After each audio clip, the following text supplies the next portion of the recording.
तेजस्विनावधीतमस्तु मा विद्विषावहै। ॐ शान्ति शान्ति शान्तिः।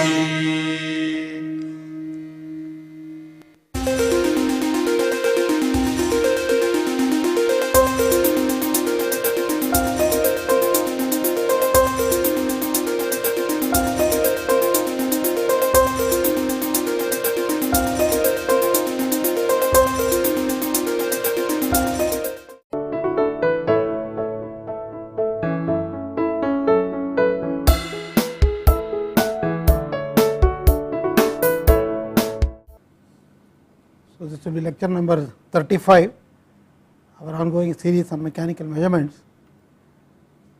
In this lecture, we will be completing the module 3. What we will be doing today in this lecture is to look at the measurement of stagnation temperature or total temperature, which is useful or involved in high speed flows.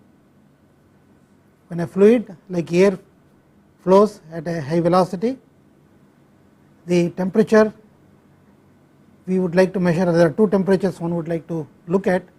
One is called the static temperature and the other is called the total temperature or the stagnation temperature. So, we will look at the measurement of stagnation temperature by using different types of probes. The second thing we are going to look at is the measurement of bulk mean temperature, which is required when we want to find out how much enthalpy is transmitted by a moving fluid across. For example, if the flow is inside a duct, we would like to find out how much is the enthalpy which is being convected across a section of the duct. So, how to measure the bulk mean temperature? There are one or two different aspects of it. We will try to look at this, and of course, we will round off the treatment with an example of the measurement of bulk mean temperature. So, before we go and take a look at the measurement of stagnation temperature, let us just look at the basic ideas which are involved. So, we are interested in looking at the measurement of the stagnation or total temperature, total. It is also called the stagnation temperature. And let us look at some of the issues in this. If you recall, we have already looked at some of these in some small detail earlier on, but what we are going to do today is to look at in some more detail, greater detail, the measurement of total or stagnation temperature. We can look at the measurement of temperature in terms of the errors in measurement. We have already looked at it earlier,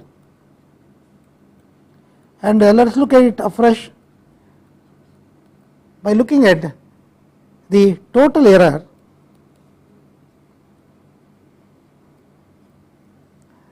in temperature which is measured.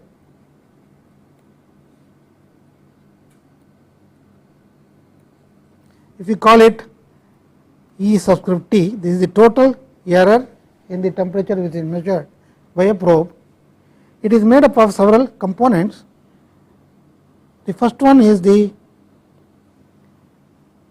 error due to the velocity of the fluid or velocity related. Then there could be error due to conduction, we will call it Ek. So, we will say this is conduction error. And thirdly, we have the error due to radiation. So, there are three components to the error in the measured temperature. If we want to reduce, for example, if I want to measure the stagnation temperature, the fluid which is flowing at high velocity must be brought to rest or brought to 0 velocity isentropically.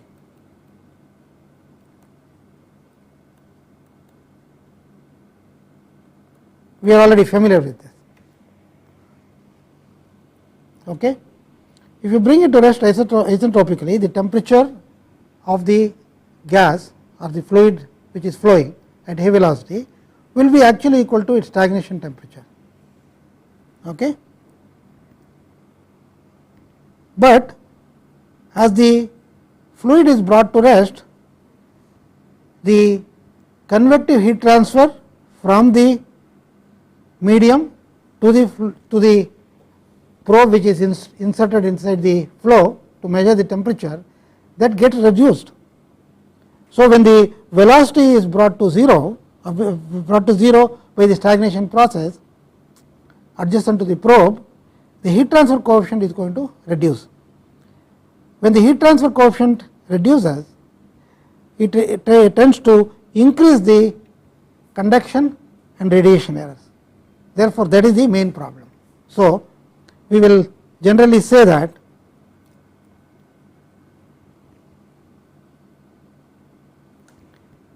velocity tends to 0,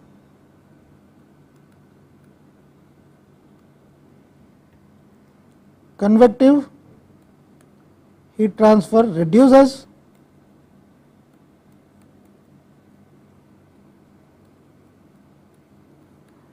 and both Ek and Er tend to increase.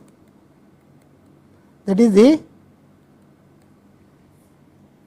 error due to the conduction in the leads of the thermocouple wire, which is the part of the probe which we are going to use to measure the temperature, that is going to become significant.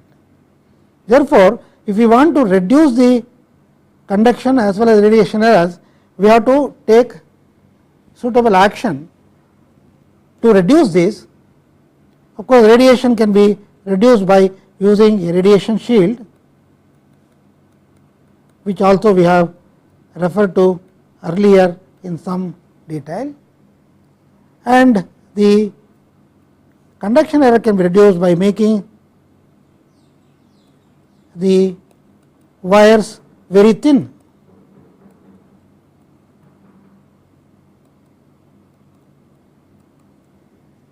However, if you make the wires very thin, the gas which is flowing over the wire or over the probe is going to induce vibrations in the wire, and therefore, it is going to be not satisfactory.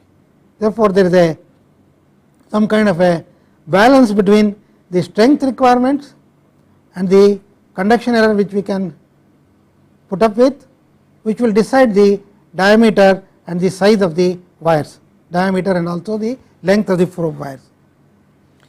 As far as radiation is concerned, of course, we can use a shield of low emissivity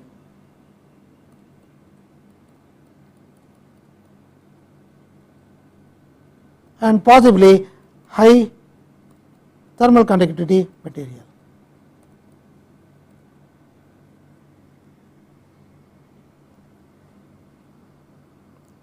So, the design of a probe for measuring the stagnation temperature requires special consideration.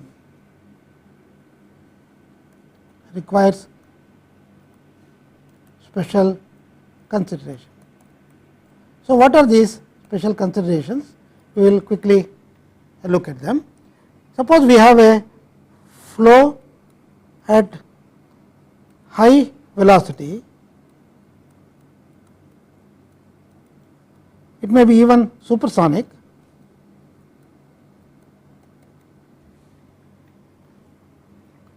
We have to have an arrangement by which the supersonic stream is brought to rest, and we already know that it is going to give rise to a shock wave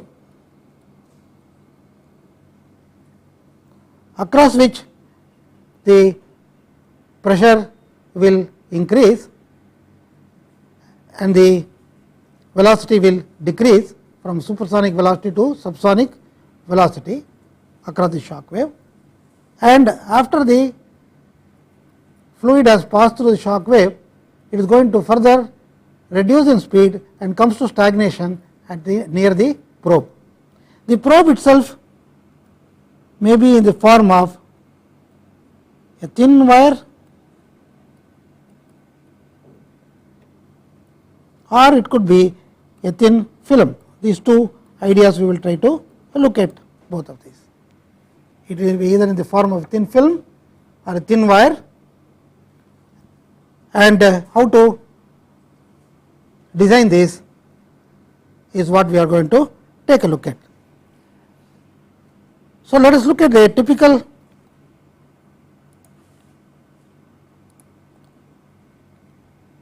total temperature or stagnation temperature probe.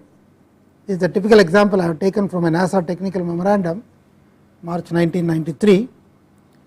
See, the probe itself, the length from this point to this point here is about 50 millimeters, let us say, something like a very 2 inches or 50 millimeters.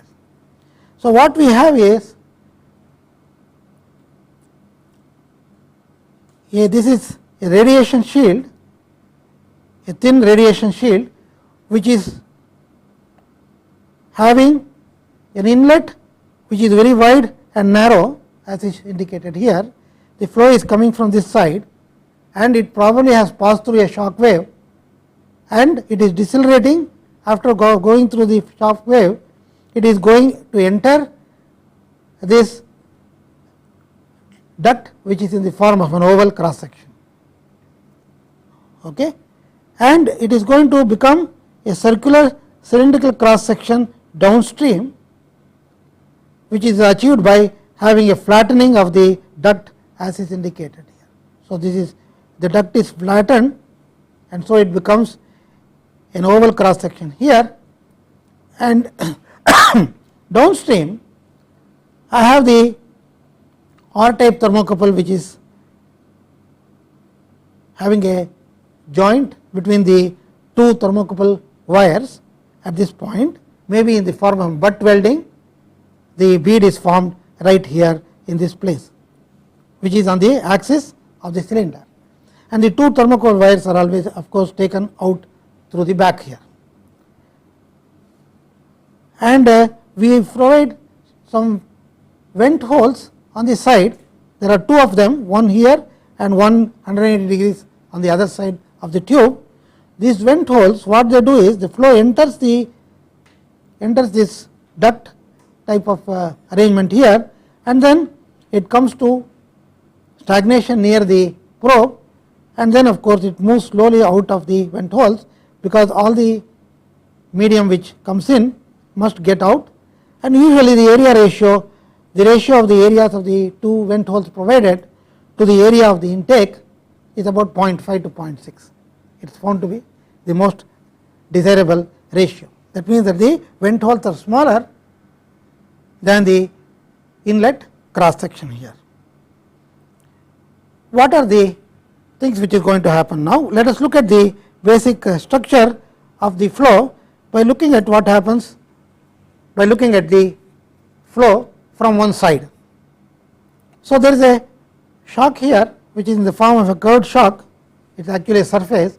The flow is coming from here, and the conditions are represented by 1, state 1, and then across the shock it undergoes a change of state to state 2, which is the downstream of the shock, and then the subsonic flow actually enters the radiation shield inside.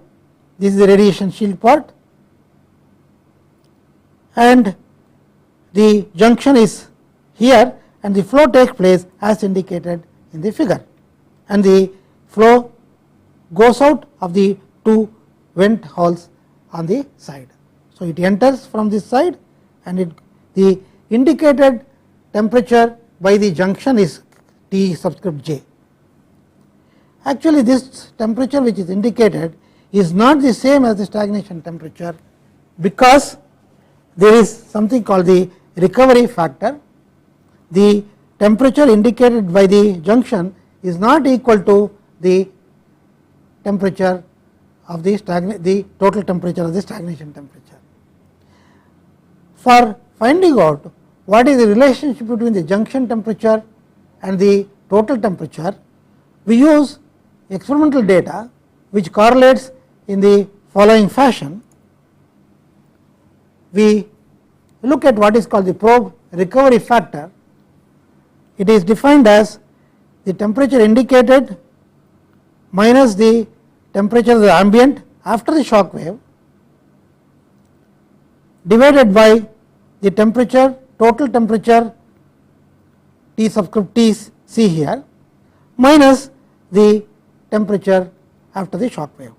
Okay. This ratio is called the recovery temperature, and you can see from the graph which is given here that the recovery factor, which is given by this ratio of the two temperature differences,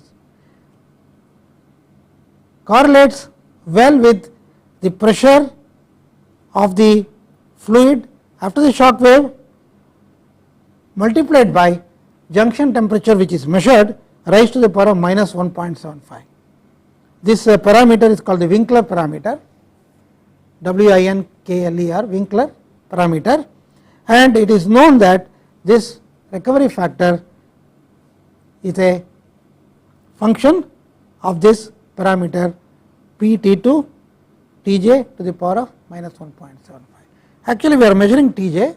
We can also measure the pressure by using a static probe, pressure probe just after the shock wave, so that these two are measurable quantities. And once we know these two quantities, I can find out what is the corresponding value of the recovery factor. And once I know the recovery factor, for example, if it is here, the recovery factor is about 0.95, then this quantity is equal to 0.95. From this I can find out what is the total temperature. So the total temperature is measured indirectly by measuring the temperature of the temperature indicated by the probe Tj, then the temperature after the shock wave, the TTC is the temperature which is required, which is now obtained by using the concept of the recovery factor. The recovery factor depends on the nature of the fluid, the Prandtl number and so on. So, we need not go into the details, but essentially it is correlating with this factor, the Winkler parameter, as shown here. So, the stagnation temperature is actually measured indirectly, and the other point to notice is that the stagnation temperature remains constant across the shock wave, because the process is essentially adiabatic. There is no heat addition or heat rejection or heat loss. Therefore, the stagnation temperature essentially is the same across the shock wave. Therefore, whatever stagnation temperature we measure after the flow has passed through a shock wave and has gone into the probe, and whatever it indicates is the same stagnation temperature as the stagnation temperature of the parent gas, which is upstream of the shock wave. So, this is one type of probe for measurement of stagnation temperature. Let us look at another interesting way of doing it. This is somewhat different in the sense that it involves a little bit of understanding of what is happening near the stagnation zone. Let us look at the probe. The probe itself consists of, this is taken from the paper AIA 98-31-31. It is called a dual film stagnation enthalpy probe. So, essentially what we have is, we have two thin films here. These thin films are actually heat flux gauges. We have already in the previous lectures we have dealt with thin film heat flux probes or heat flux sensors. So, these two happen to be heat flux sensors which are placed very near the stagnation zone or stagnation point on a suitably shaped body. In this case, you can see the body is in the form of a bluff body, and at the front stagnation region, the two films, two film gauges are placed close to each other. They are placed close to each other. And what do? we heat these two films to two different temperatures to start with. So, by passing a current or by placing a heater just behind the thin film gauges, we maintain or we bring the temperatures to two different values.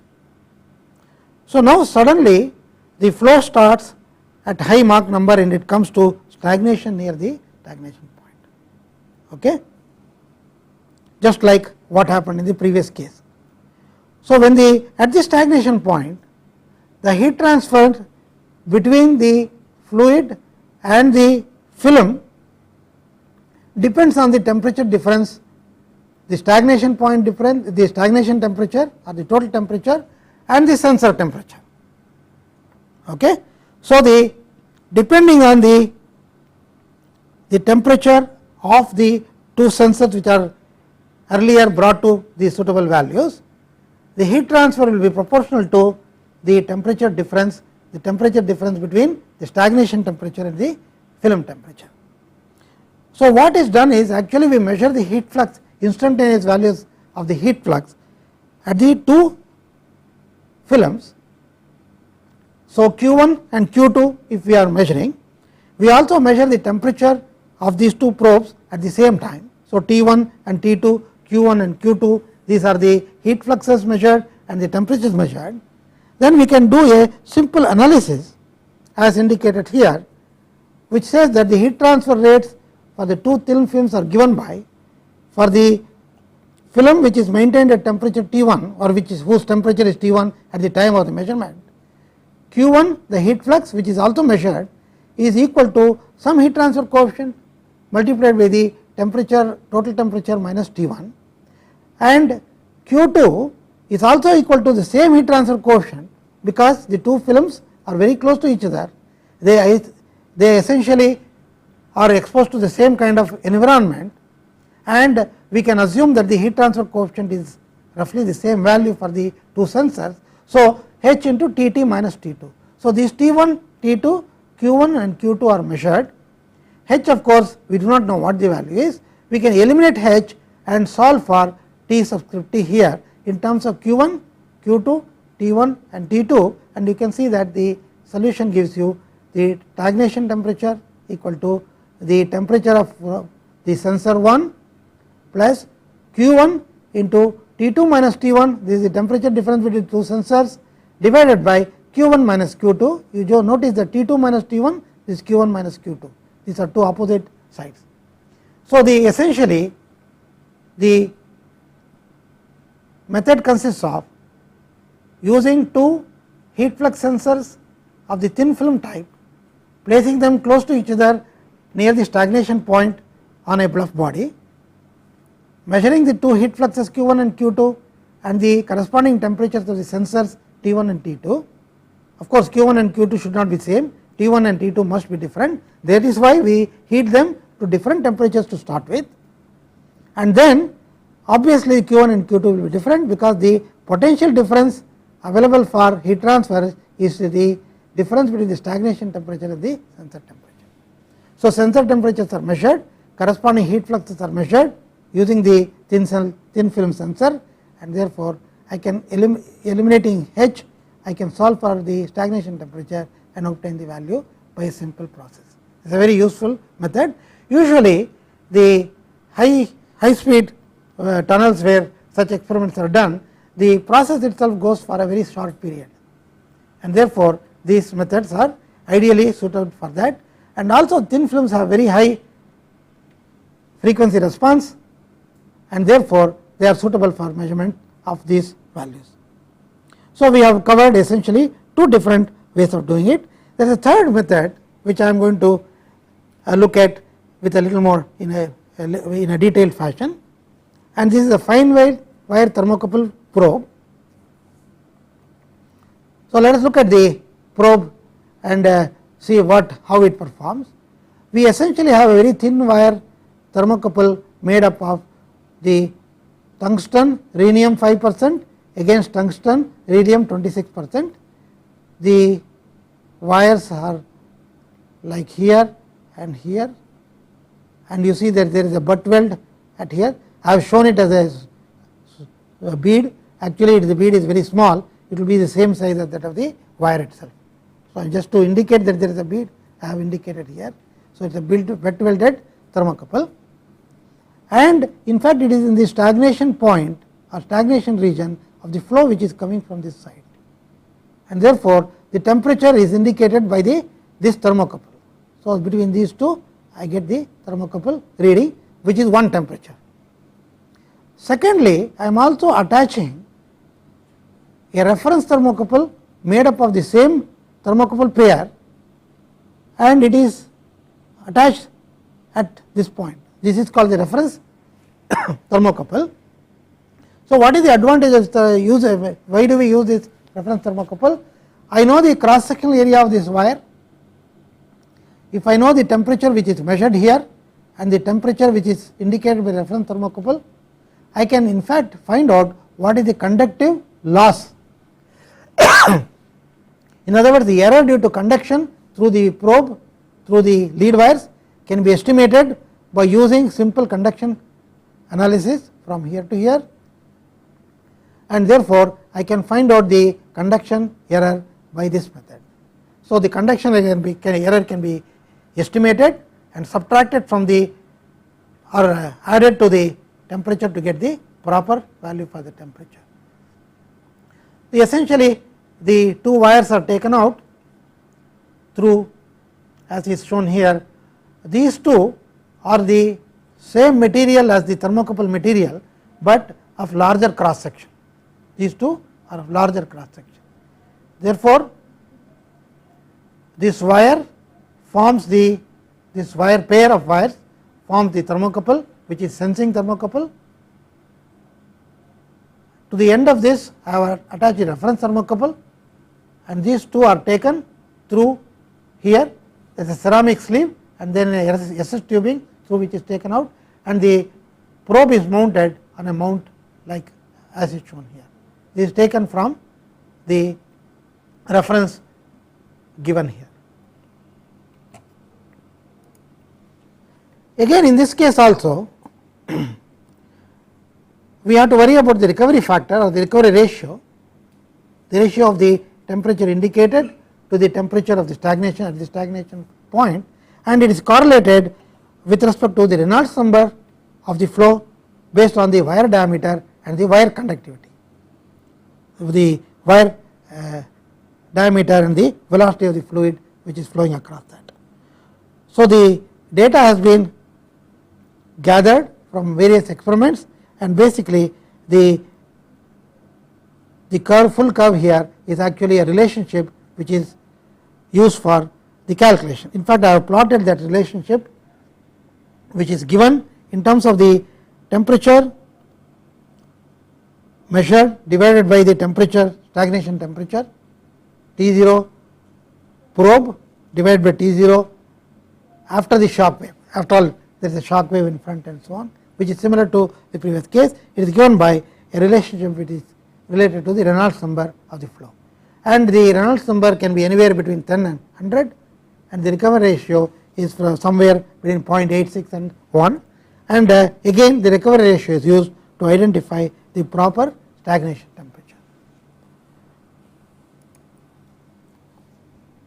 Having looked at the measurement of stagnation temperature, now let us look at what is called the temperature with the bulk mean temperature, which I will explain in some detail before I come back to this slide.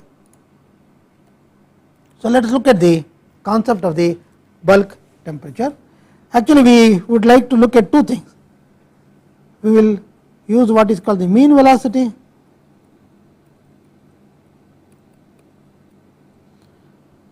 and we will say mean temperature or the bulk mean temperature.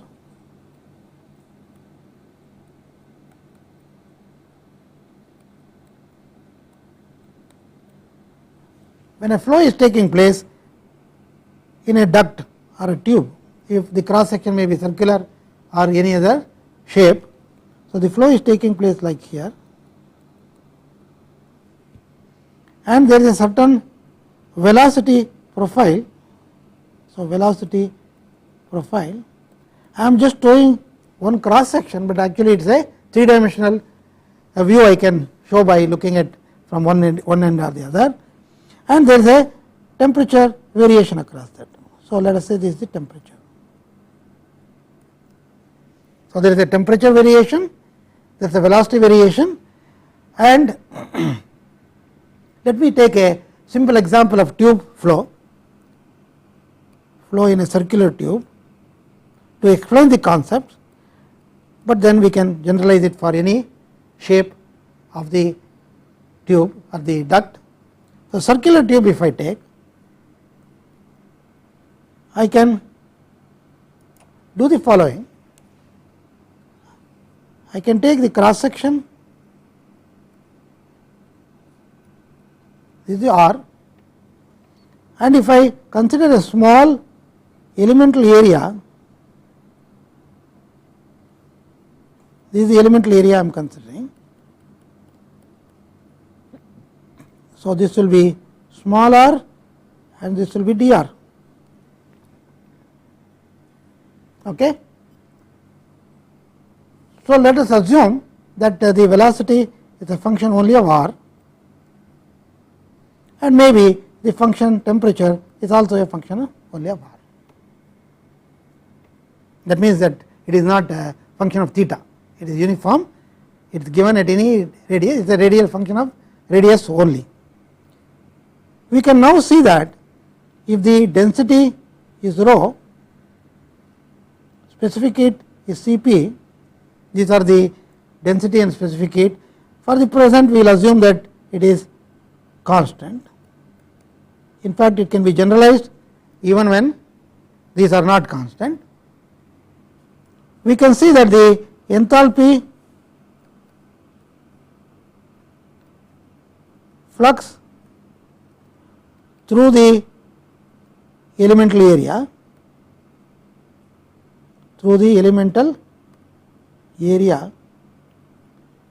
is obviously given by rho Cp T U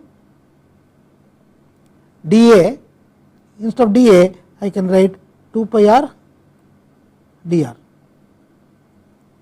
Actually, this is your dA, the area element. Okay. So, I can find out the enthalpy flux through the elemental area as a expression given by rho Cp T U dA, and if I want to calculate the total enthalpy crossing the cross section, total enthalpy flux through the cross section. So, if I just say total here, all I have to do is to integrate it from 0 to r. Okay. The integration is from 0 to r, rho Cp T U 2 pi r dr, and if I assume that rho Cp are constants, these can be taken out of the integral sign. This 2 pi is also a constant, I can simply take it out, and therefore, you can see that I can rewrite it as, so if I assuming that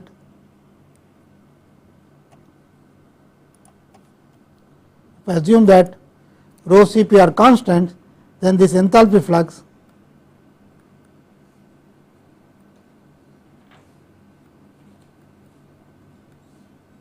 equal to rho Cp I will take out, 2 pi also I will take it out, it's integral 0 to r u t r dr. Or I can also write it as rho Cp 2 pi integral 0 to r u t dA. dA is the area of that elemental ring. So, you see that to determine the flux of enthalpy crossing the section, I require to perform an integration using the values of the velocity at the, for example, in that ring element, I can take the velocity at the center of that ring and the temperature also at the center of the ring. That means, I have to measure the velocity and the temperature at the center of that ring using a probe, maybe a pitot tube can be used for measuring the velocity, and temperature can be measured by using a small thermocouple probe inserted at that particular place. In practice, let us see what happens. This is as far as the theoretical framework is concerned. I would like to also look at what is called the bulk mean temperature, which is defined as rho Cp such that bulk mean temperature is defined such that rho Cp into 2 pi into u bar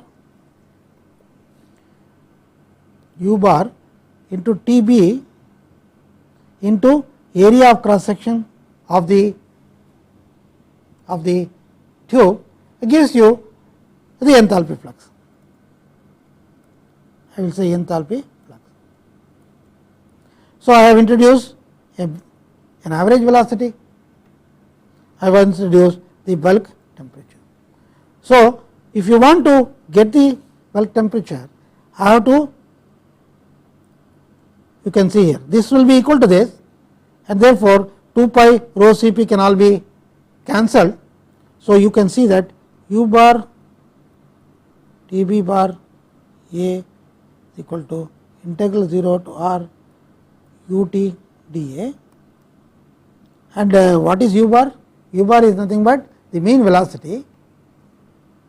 Okay. It can be u bar A by very definition is nothing but UDA, and therefore, I am going to get Tb is nothing but integral 0 to r ut dA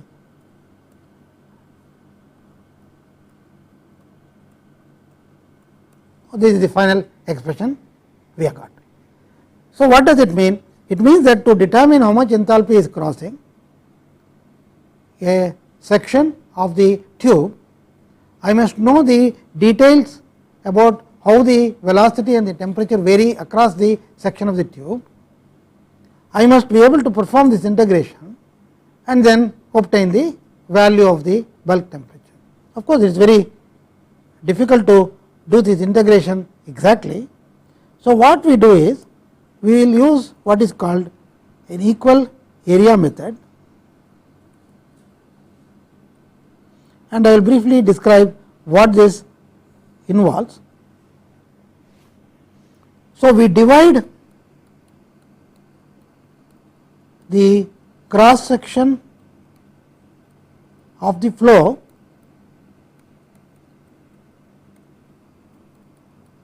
into equal area elements.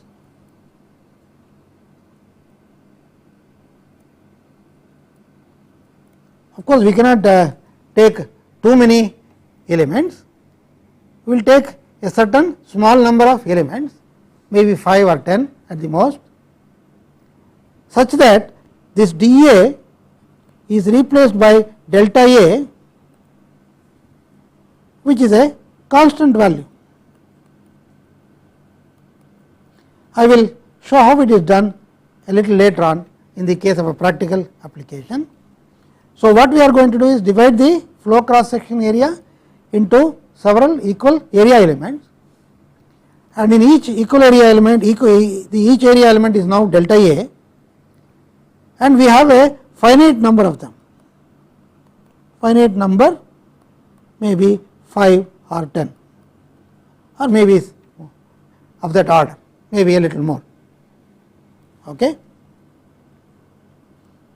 or of that order.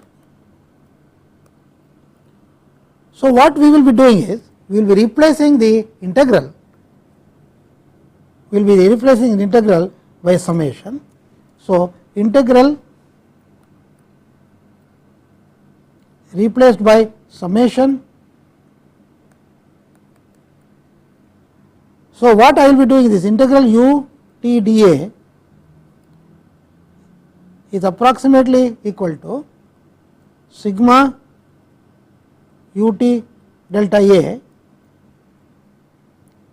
and if I assume delta A are the same for all the elements. So, I will say I ui ti delta I ai, but if delta A is constant equal to delta A, then this becomes simply delta A multiplied by sigma I ui ti. very simple expression.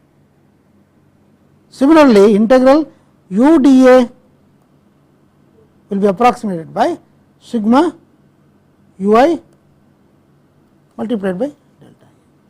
So, you see that the bulk temperature now becomes roughly sigma over I ui Ti divided by sigma over I ui. This essentially explains how the measurement is made. So, this is basically basic expression which uses an approximation by replacing the integral or integration by a summation. Okay, with this background, I will go back to the slide and explain what is happening. I have taken one or two simple examples. The first example I have taken from the reference which is given here based on paper presented at Congress of Observation, just to indicate that this kind of a method is used in actual practice. We have a wind tunnel for testing a heat exchanger. Let me briefly explain what is being done here. We have a wind tunnel which provides a more or less uniform flow of air across the cross section of this duct. It is a big duct and the air is taken from outside through this entrance which is in the form of what is called a bell mouth, and the flow is taking place from this side. The flow straighteners are going to make sure that the flow is a parallel flow inside this duct, and the duct is usually what is called a short duct. That means that the boundary layers which develop near the boundaries are very thin, so that we can assume that, or we can guarantee that the flow velocity is more or less uniform across the cross section. And you actually keep the heat exchanger which has to be tested right in the path of the uniform air stream, and of course you can measure the equivalent inlet temperature, outlet temperature for the heat exchanger, and for the air inlet temperature we use what is called a rake, a set of thermocouples spaced at uniform spacing as shown here. The duct can be in the form of a rectangle or a square, and all you do is to measure the velocity and the when one velocity, because I indicated the velocity is going to be uniform across the section. Therefore, u bar is equal to u in this case, and the temperatures are measured by a rake of thermocouples. A rake is what is shown here, a many thermocouples spaced in a regular array here, and another set of thermocouples mated here. And what we do is we measure the bulk temperature at inlet by using that replacing the integral by the summation as I indicated. So, you measure in this case, because the velocity is uniform, the arithmetic mean of the temperatures indicated by the thermocouples is also equal to the bulk temperature. Similarly, at the outlet, because the velocity is more or less uniform, the arithmetic mean of the temperatures indicated by the temperature sensors is the temperature, bulk temperature of the fluid. So, in this example we are interested in measuring the bulk temperature at entry and exit to find out how much heat transfer has taken place from the heat exchanger to the fluid which is flowing across. So, actually we are trying to measure the heat transfer, and in order to measure the heat transfer we have to measure the bulk temperature increase as far as the air is concerned in this particular case. The second example I am going to take uses the equal method which I talked about, and I have a duct which is in the form of a rectangle, and I have divided into equal area elements as indicated here. These dashed lines indicate the boundaries of the equal area elements, and the dots or the circles indicate the location where the velocity as well as the temperature are measured. Simultaneous measurement of velocity and temperature. Of course, if it is not possible, we can measure the temperature at one step, and the second step you can measure the temperature, measure the velocity.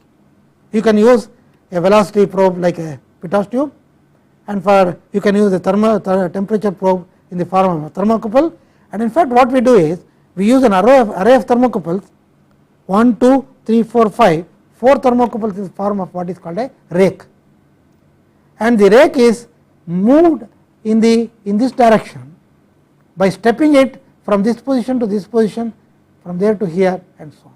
By having some arrangement by which it can be moved from position to position, we can measure simultaneously the temperature at this position, in this column and this column and so on and so on. The theoretical basis is that the temperature and velocity measured here is assumed to represent the velocity and the temperature on the average in this particular rectangle, which is taken as the unit cell. This is delta A. Okay. In this case, you can see there are 6 multiplied by 5, 30 area elements. So, you measure 30 temperatures and 30 velocities, and you get the mean temperature by measuring, by taking the summation sigma u I T I from I equal to 1 to 30 divided by sigma u I, where I equal to again from 1 to 30. So, let us look at the way it is accomplished in practice. So, we have a rectangular duct here. The photograph is not very good, but it is sufficiently good to notice what we are doing. We have a thermocouple rake here, which consists of 4 or 5 thermocouples, which are capable of moving by using the traverse. It can move in this direction or in this direction. Of course, in this case what we do is we position the traverse such that it is in fixed position in the y direction, and we move it along the x axis to get a certain number of columns and over which the measurement is taken. Okay. So, by moving this in this particular direction in and out, the rake will measure the temperatures at the nodal values. This is taken from a PhD thesis of one of our research students in IIT Madras. This gives you an idea as to 1, 2, 3, 4, 5, 1, 2, 3, 4 is about 20, array of 20 values. The anemometer is shown here, which is again moved from position to position to measure the velocity variation. So, this anemometer is moved in and out. Of course, we have only one anemometer here, therefore, we move it from one position to another position individually and take the values of velocities. Thermocouple rake measures simultaneously 4 temperatures, and there are 5 columns. So, 20 values of the temperatures are going to be obtained from this experiment. So, the idea is to obtain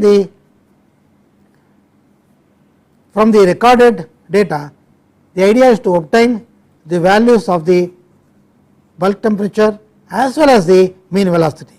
So, the example 40 I have taken is actually from the experiment conducted in the laboratory, and what we want to do is use the recorded data in the table at the right to estimate the mean velocity and the bulk mean temperature of the medium, which is air in this particular case.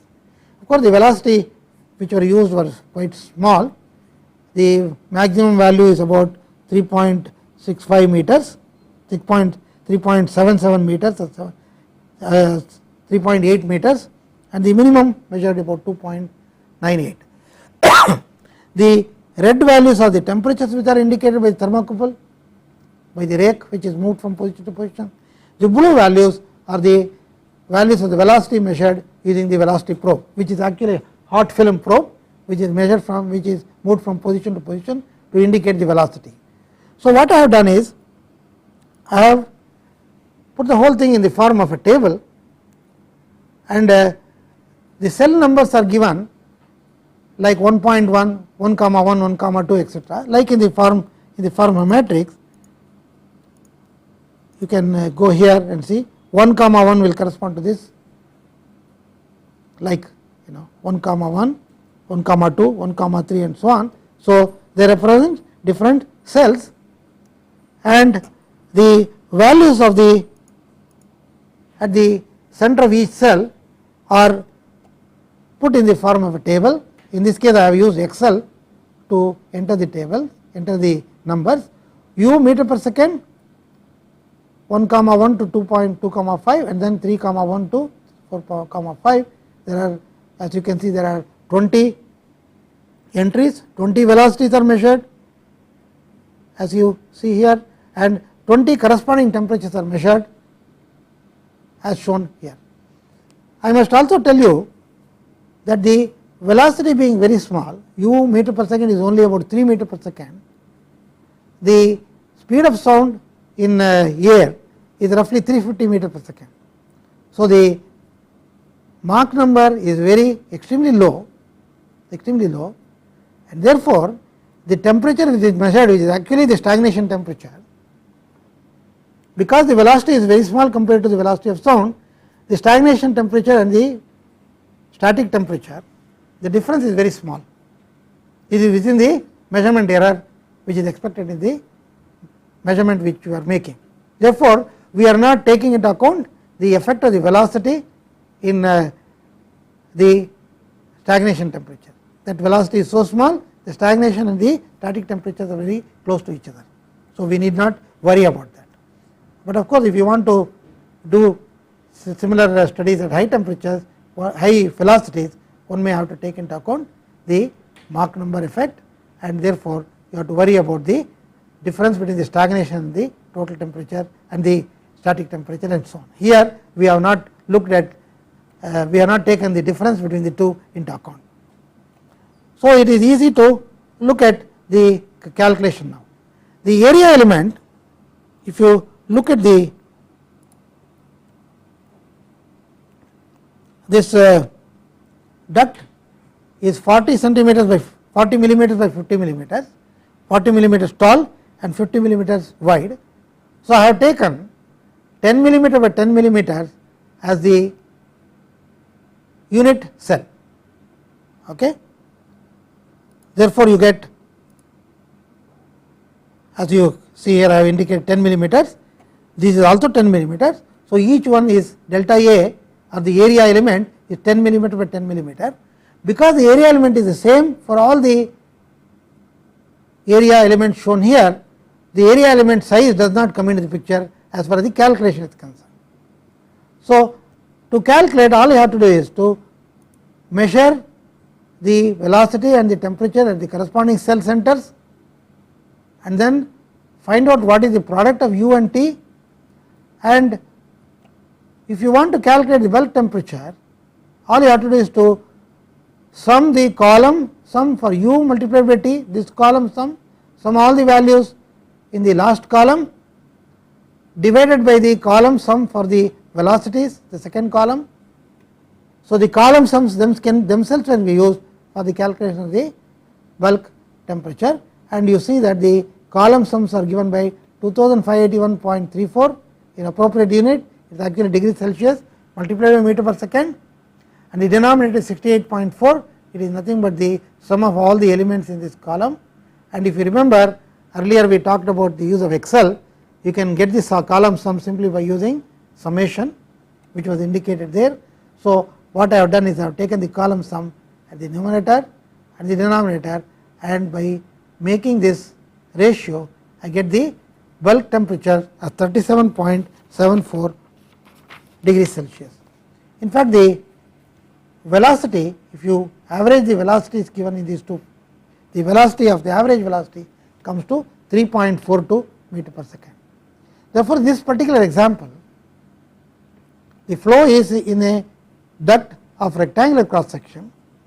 The rectangular cross section has been divided into unit cells of 10 millimeter by 10 millimeter, and the velocities and temperatures have been measured at the center of each one of these unit cells, and based on these values and based on the summation replacing the integral, I have been able to measure the bulk temperature as well as the mean velocity of the flow.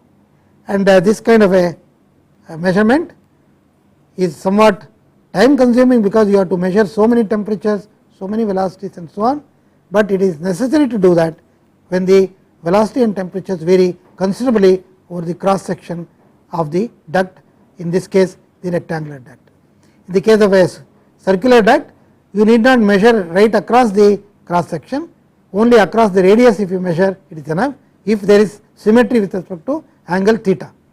If the symmetry is not present, it will be necessary to divide the circle also into elements in the same fashion we did here, maybe in the form of sectors, and we have to measure the velocities and temperatures at the center of each one of these small sectoral elements, and then use the same procedure for measuring the bulk velocity as well as the mean velocity. With this we actually come to a conclusion of module 3, which tried to look at the measurement of heat flux, and then we have also looked at the measurement of mean flow velocity by using various techniques, and then finally we have looked at the measurement of mean temperature or the bulk mean temperature and also the stagnation temperature in the case of high speed flow. In the next lecture we will start looking at measurement of thermophysical properties and so on, which will be the module 4 in this set of lectures on mechanical measurements. Thank you.